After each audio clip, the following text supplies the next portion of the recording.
हाँ जी बेटा, question number 11 ओ 31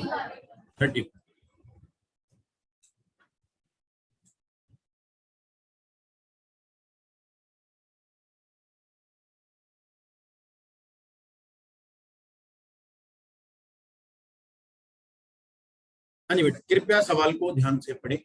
हर सवाल से पहले मेरी रिक्वेस्ट रहती है। Following is the sales budget for the first 6 months of 2009 in respect of PQR limited. तो बेटा पहले 6 महीने का बजट आपको दे रखा है। सेल्स 6 महीने की अवेलेबल। अगर याद हो तो बेटा फंक्शनल बजट कैसे चलते थे? सेल्स से प्रोडक्शन, प्रोडक्शन से कंजम्पशन, कंजम्पशन से परचेज। इतनी ही सवाल की पहले 3 पॉइंट में रिक्वायरमेंट है कि आपको परचेज तक जाना है। ठीक है, हाँ, तो सेल्स की इंफॉर्मेशन हमें मिल गई। Finished goods inventory at the end of each month is expected to be 20% of the budgeted sales quantity for the following month। अगले महीने की सेल का 20% इस महीने का क्लोजिंग स्टॉक होगा। ऐसी लैंग्वेज हम बजटरी कंट्रोल में कर चुके हैं।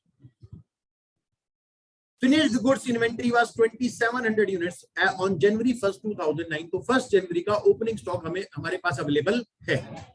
There would be no work in progress at the end of any month। ये तो होगी बेटा हमारे पास फिनिश्ड गुड्स के बारे में बात। ठीक है जी, ये फिनिश्ड गुड्स के बारे में information. Each unit of finished product requires 2 type of material as detailed below, X and Y। 4 kilo और 6 किलो लगता है बेटा 10 रुपए और 15 रुपए वाला, ये हो गया कंजम्पशन। और 2 टाइप का मटेरियल है एक यूनिट बनाने में, 2 टाइप का मटेरियल लगता है X और Y। इससे क्या निकलेगी? कंजम्पशन निकलेगी कि 4 किलो लगता है और 6 किलो लगता है एक यूनिट पर। Material on hand on January 1st 2009 was 19,000 kilogram of material X and 29,000 kilogram of material Y। ये बेटा ओपनिंग स्टॉक हो गया कच्चे माल के लिए। Monthly closing stock of material is budgeted to be equal to half of the requirement of the next month's production। अगले महीने जितना भी माल आपको चाहिए, कच्चा माल प्रोडक्शन करने के लिए कच्चा माल चाहिए ना, तो अगले महीने जो भी आपकी कंजम्पशन है रॉ मटेरियल की, उसका आधा इस महीने का क्लोजिंग स्टॉक होना चाहिए। फिनिश गुड्स कितना होना चाहिए? अगले महीने की सेल का 20%। रॉ मटेरियल कितना होना चाहिए? अगले महीने की कंजम्पशन का 50%। ठीक है जी, मंथली क्लोजिंग स्टॉक हमने पढ़ लिया। उसके बाद कह रहे हैं budgeted direct labour hour per unit of finish product is 3/4, यानी कि 0.75 आवर्स। 3/4 इज 0.75 आवर्स आपको हर यूनिट पर लगाने हैं। पौना घंटा लगता है हर यूनिट बनाने में। Budgeted direct labor cost for the first quarter of 2009 is 10,89,000। बेटा आपको फर्स्ट क्वार्टर के बारे में बता दिया, 10,89,000 रुपए का खर्चा लगेगा। तो आपको पता होना चाहिए कि फर्स्ट क्वार्टर में प्रोडक्शन कितनी होगी। सेल्स तो दे रखी है। वेजेस का जो बजट होता है वो प्रोडक्शन पे डिपेंडेंट होता है। सर दिखाना एक बार, कब बताया था आपने? एक बार की बात है बेटा, ये रहा। सेल्स से प्रोडक्शन, प्रोडक्शन से कंजम्पशन, कंजम्पशन से परचेज, और प्रोडक्शन के ऊपर ही वेजेस डिपेंडेंट है, और प्रोडक्शन से ही क्या निकलेंगे? ओवरहेड्स। हाँ जी, क्वेश्चन ने बेटा आपको आगे बताया। Actual data for the quarter ended on 31st March 2009। अभी एक्चुअल डेटा क्यों मिल रहा है हमारे को? वेरियंस निकालने के लिए। ऊपर वाला सारा सत्संग किसके लिए किया था? बजट बनाने के लिए। क्वेश्चन की रिक्वायरमेंट पढ़ते हैं बेटा, सबसे पहले एक्चुअल डेटा, बाद में पढ़ेंगे। Prepare the following budgets. Monthly production budget बताना है आपको फर्स्ट क्वार्टर के लिए। फिर आपको रॉ मटेरियल का कंजम्पशन बजट बनाना है जनवरी से लेके अप्रैल तक। तो प्रोडक्शन भी आपको पूरी बतानी पड़ेगी। प्रोडक्शन से ही कंजम्पशन निकलेगी, कंजम्पशन से ही परचेज निकलेगी। तो प्रोडक्शन बजट तो क्वार्टर का मांग रहा है और कंजम्पशन बजट अप्रैल तक मांग रहा है, तो आपको आगे तक जाना पड़ेगा। तो बजट आप पूरे के लिए काम करेंगे, और परचेज बजट आपको फर्स्ट क्वार्टर के लिए बताना है। चलो शुरू करें, बजट बनाएंगे बेटा। बजट सवाल पढ़ते ही ना तुमको लड़ने लग जाना चाहिए, नहीं सर ये सवाल आप नहीं कराओ, ये सवाल हम करके दिखाएंगे। सर आप करा दो, हमको प्रतिष्ठा में प्राण नहीं गंवाने।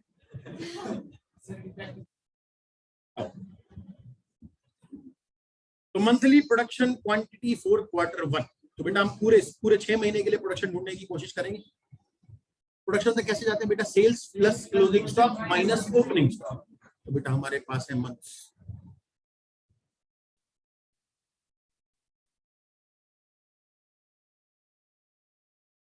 जनवरी, फेब, मार्च, अप्रैल। सेल्स है बेटा हमारे पास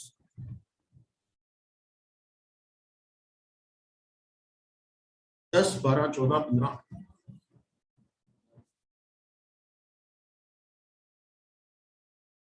15 और 16। ये हो गई बेटा सेल्स प्लस क्लोजिंग स्टॉक। अरे बहुत मुश्किल काम करे, ध्यान से देखो। क्लोजिंग स्टॉक बेटा, क्लोजिंग स्टॉक अगले महीने की सेल का 20%, तो 12,000 का 20% 2400, 14,000 का 20% 2800,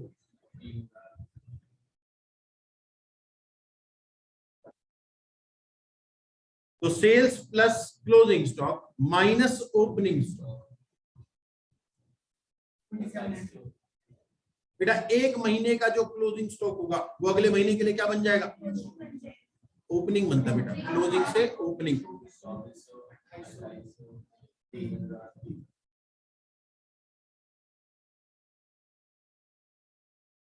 हाँ जी बेटा 3,000। और जनवरी का ओपनिंग स्टॉक सवाल ने बता दिया था, तो sales plus closing minus opening is equal to production. तो बेटा प्रोडक्शन हमारे पास आ जाएगी 9,000,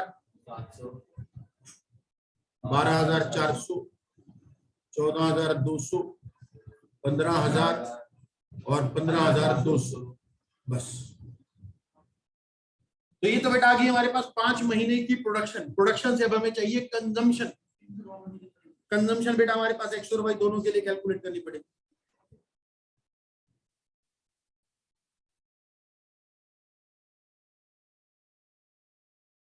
बेटा प्रोडक्शन की क्वांटिटी से हम कंजम्पशन ढूंढेंगे, तो फिर कंजम्पशन से परचेज साथ साथ करते हैं, कंजम्पशन एंड परचेज बजट।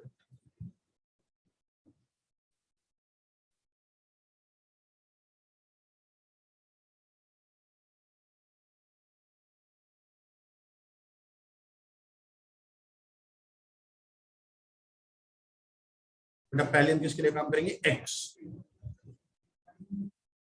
बेटा मंथ तो हमारे पास है जनवरी से स्टार्ट हो गया, Jan, Feb, March, April, May and June. तो प्रोडक्शन हमारे पास अवेलेबल थी, एक बार जरा प्रोडक्शन की क्वांटिटी लिखते हैं बेटा। 9,700, 12,400,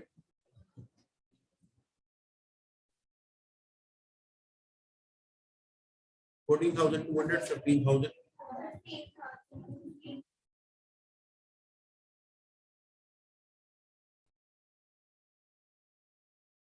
बेटा प्रोडक्शन हमारे पास है। अब जरा हम कंजम्पशन कैलकुलेट करें एक्स के लिए, एक यूनिट बनाने के लिए 4 किलो एक्स लगता है बेटा, 4 से मल्टीप्लाई करते चलो। हाँ जी बेटा ऊपर लिखा हुआ हमारे पास, एक यूनिट बनाने के लिए 4 किलो एक्स और 6 किलो वाई, तो इसको जरा 4 किलोग्राम से मल्टीप्लाई करो, कैलकुलेटर चलाने पड़ेंगे बेटा।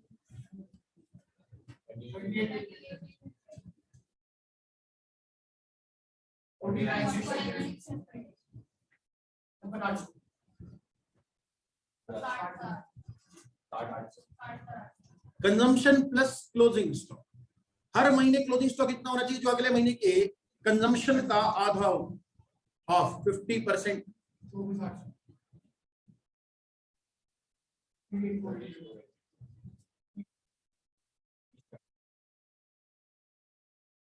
और माइनस ओपनिंग स्टॉक। बेटा जनवरी का ओपनिंग स्टॉक आपको क्वेश्चन ने बताया था 19,000 है एक्स के लिए, और बाकी हर महीने का जो क्लोजिंग है वो अगले महीने के लिए ओपनिंग बनता जाएगा।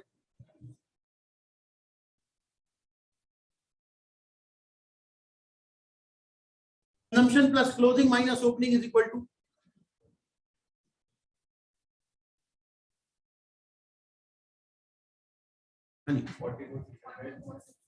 44,600, 53,200,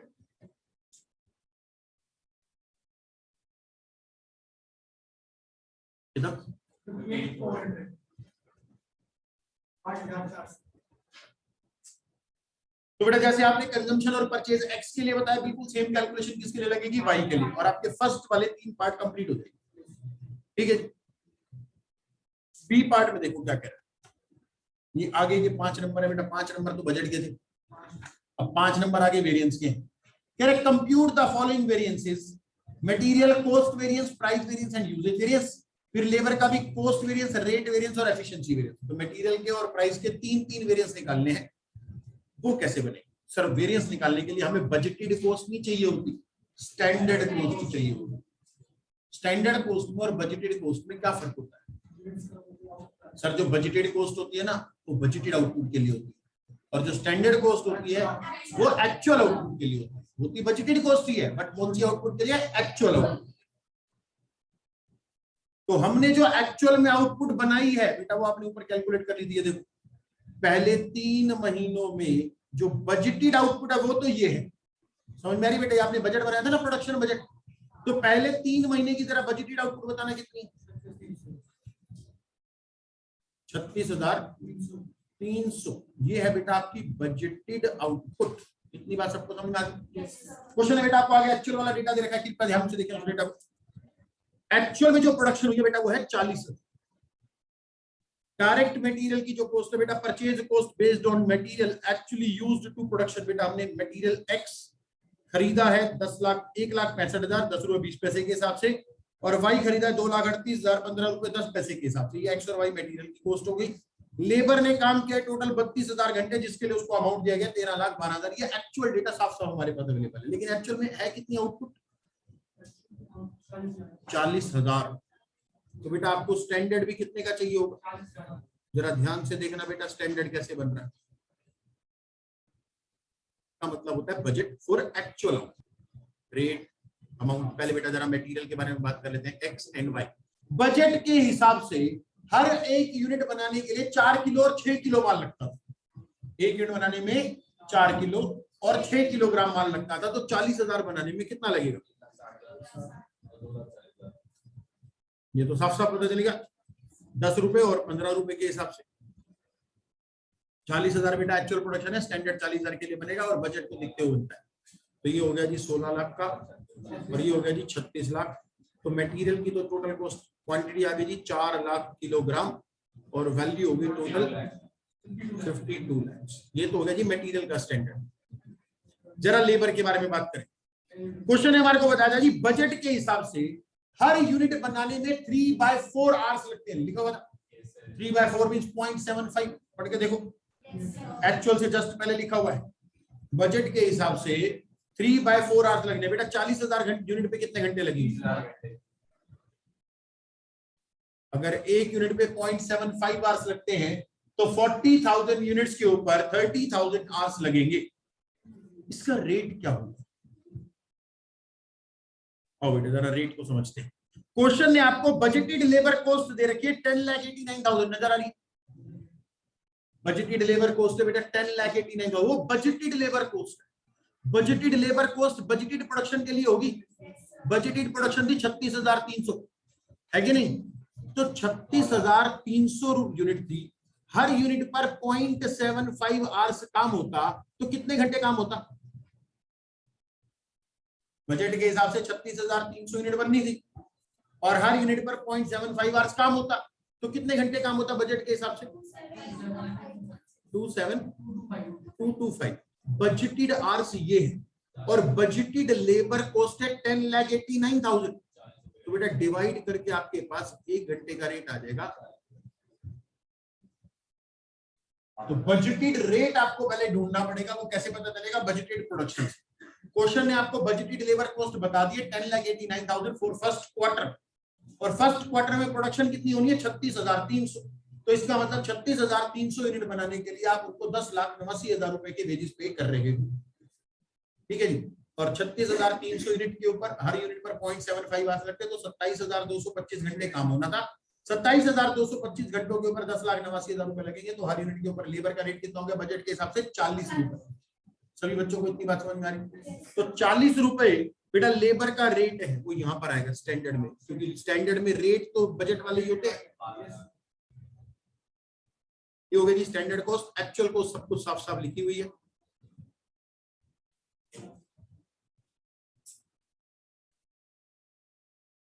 तो बेटा एक्स और वाई की 1,65,000 और 2,38,000 यूनिट लगी।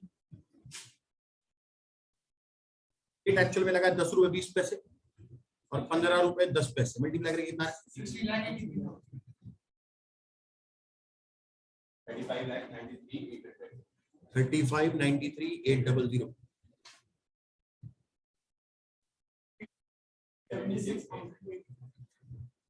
क्वांटिटी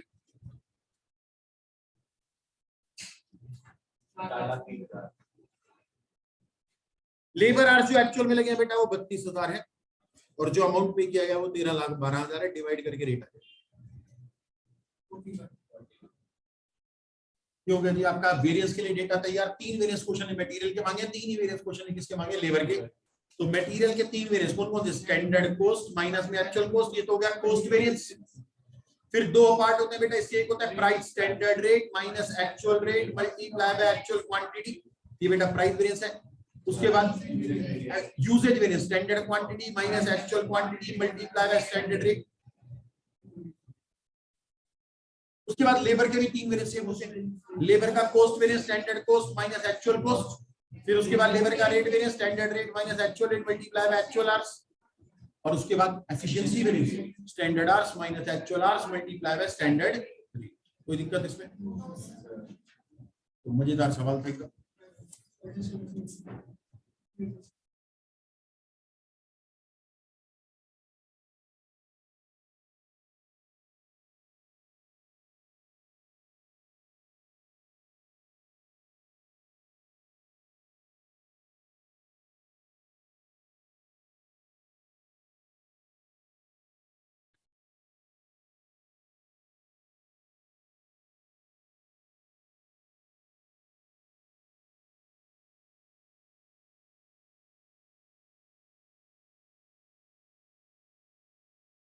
बेटा सवाल नंबर 32 से सर इसको ऊपर कर दो एक बार।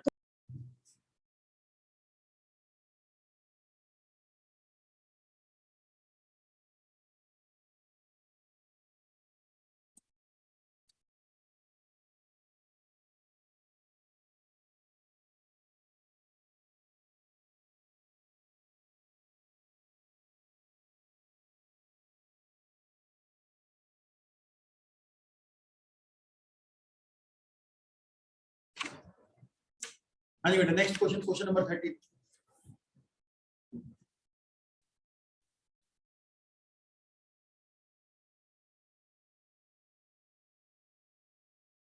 The following information is available from the cost records of a company for February 2007. बेटा हमने मटेरियल परचेज किया है 20,000 पीस 88,000 रुपीज में, लेकिन जो हमने मटेरियल कंज्यूम किया है वो है 19,000 पीसेज। और हमने सीखा था बेटा मटेरियल के variances at the time of consumption calculate होते हैं, लेकिन प्राइस वेरिएंस आप at the time of purchase calculate कर सकते हो, वो भी तब जब सवाल बोले। सवाल अगर नहीं बोलेगा तो हम तो सारे वेरिएंस कंजम्पशन के टाइम पे कैलकुलेट करेंगे। हमारे लिए रेलेवेंट क्वांटिटी 19,000 है। इसका रेट परचेज से मिल जाएगा कि 20,000 पीस हमने 88,000 रुपए के खरीदे हैं, तो एक पीस का रेट हो गया 4 रुपए 40 पैसे, 4 रुपए 40 पैसे, वही का वही 19,000 पे अप्लाई होगा। एक्चुअल वेजेस 4,950 घंटों के पे किए गए हैं 24,750। फिक्स्ड ओवरहेड इनकर्ड कितने थे 44,000 और फिक्स्ड ओवरहेड जो बजटेड थे वो थे 40,000। तो एक्चुअल इंफॉर्मेशन तो मेरे पास सारी अवेलेबल है। फिक्स्ड ओवरहेड का बजट अमाउंट भी अवेलेबल है। यूनिट प्रोड्यूस हुई है 1800, तो जो स्टैंडर्ड बनेगा वो भी 1800 के लिए बनेगा। Standard rates and prices, direct material rate 4 रुपए पर पीस। बेटा वैसे तो मटेरियल का जो स्टैंडर्ड रेट है वो 4 रुपए है, आप 4 रुपए 40 पैसे में खरीद के आए हो, पीछे हमने देखा है, लेकिन लाना कितने में था 4 रुपए। Standard input 10 pieces per unit, एक यूनिट बनाने में 10 पीस लगते हैं, तो 1800 यूनिट बनाने में 18,000 पीस लगने चाहिए। डायरेक्ट लेबर रेट, लेबर का 1 घंटे का रेट 4 रुपए है। Standard requirement 2.5 hours per unit, हर यूनिट बनाने में 2.5 घंटे लगने चाहिए, तो 1800 मल्टीप्लाई कर देंगे तो स्टैंडर्ड आवर्स भी आ जाएंगे। एक यूनिट बनाने में अगर 2.5 घंटे लगते हैं तो 1800 बनाने में कितने। ओवरहेड का रेट है बेटा 8 रुपए पर लेबर आवर। तो वैसे भी जो फिक्स्ड ओवरहेड का जो रेट निकालते हैं अब्जॉर्प्शन रेट वो आवर्स के ऊपर बेस्ड होता है, तो उसने आपको अब्जॉर्प्शन रेट बता दिया है 8 रुपए पर आवर। क्वेश्चन ने बोला show the standard cost card, यानी कि आप ये बताओ एक यूनिट की स्टैंडर्ड कॉस्ट कितनी है। और बी पार्ट में आपको कह रहा है जी सारे मटेरियल के लेबर के ओवरहेड के वेरिएंस निकाल के दे। तो पहले तो एक यूनिट की स्टैंडर्ड कॉस्ट बताओ फ्री का काम।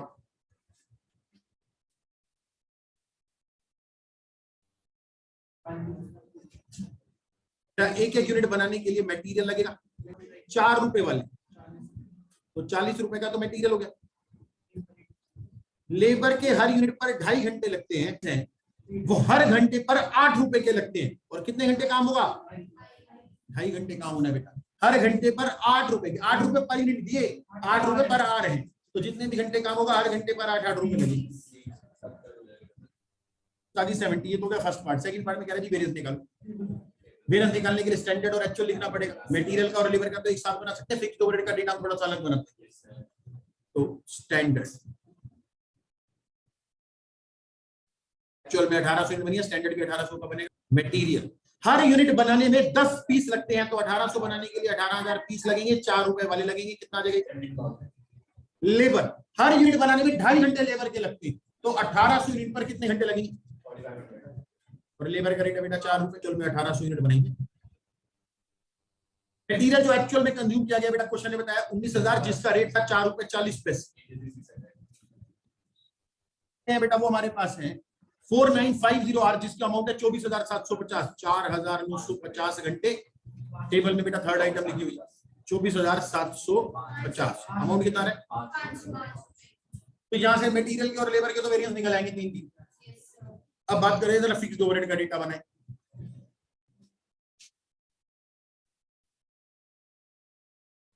तो वेरिएंस का जो क्वेश्चन होता है ना, जो अभी हम कर रहे हैं, इंडिविजुअल आएगा ना उसमें ज्यादा डेप्थ होगी, उसके अंदर वो बड़े सारे वेरिएंस होंगे। लेकिन जब ऑल वेरिएंस का क्वेश्चन आएगा वो ज्यादा डेप्थ में जाएगा ही। मटेरियल के 3, लेबर के 3, ऊपर से ज्यादा डिटेल में काम नहीं मांगने वाला जब ऑल वेरिएंस का क्वेश्चन आता है। अगला सवाल है उसके अंदर 14-15 मांग रखे, लेकिन वो पेपर का सवाल नहीं। हाँ, data for fixed overhead variance 15-16 variance मांगने के लिए उसको उतने नंबर का सवाल बनाना पड़ेगा। उतने नंबर का सवाल आता नहीं पेपर, उतने ही नंबर का जितने variance. Data for fixed overhead variance बेटा, बजट, बजट के हिसाब से सर बजटेड ना, जरा ध्यान से देखना बेटा एक मिनट, हमको बजटेड आउटपुट क्वेश्चन ने कहीं पे बताइए नो, लेकिन हमारे पास बजट होता है, अब्जॉर्प्शन रेट होता है और अमाउंट होता है। हमारे पास अब्जॉर्प्शन रेट भी अवेलेबल है 8 रुपए पर आर, तो यहां पर बेटा आर्स आ जाएंगे। हाँ जी, कोई दिक्कत तो नहीं है इसमें? 5,000 घंटों में। हाँ जी बेटा 40,000 रुपए का खर्चा है, 8 रुपए प्रति घंटे के हिसाब से 5,000 घंटे। ठीक है, तो बजट के बेटा जो यहाँ पर आर्स आएंगे हर यूनिट पे, ये 5,000 घंटे कैसे मिले? सर हमको 8 रुपए का रेट पता है, हमें 40,000 रुपए का खर्चा भी पता है, तो हमारे पास आर्स आ जाएंगे। अगर एक घंटे में 8 रुपए लगते हैं तो 40,000 रुपए का खर्चा कितने घंटों का है? 5,000 घंटों। और हर यूनिट पे अगर 2.5 घंटे लगते हैं तो 5,000 घंटों में 2,000 यूनिट बनेगी। ये मेरा बजटेड आउटपुट भी आ गया इस सवाल से। 2,000 यूनिट का बजट है, एक्चुअल में कितने बनी है? 1,800।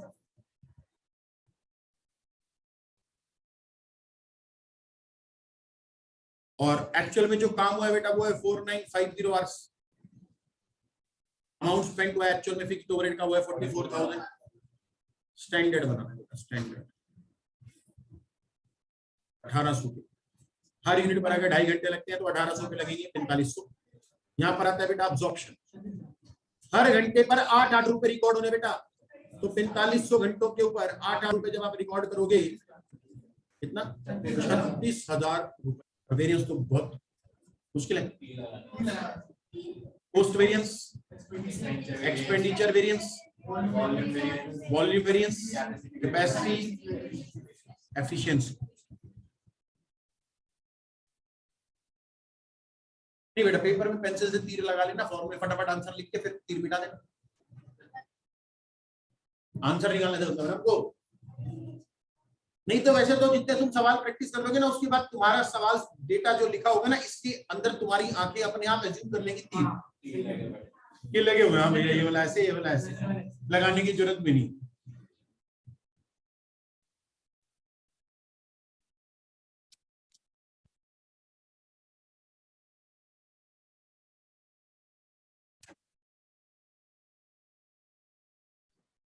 सर स्क्रीनशॉट लेना है।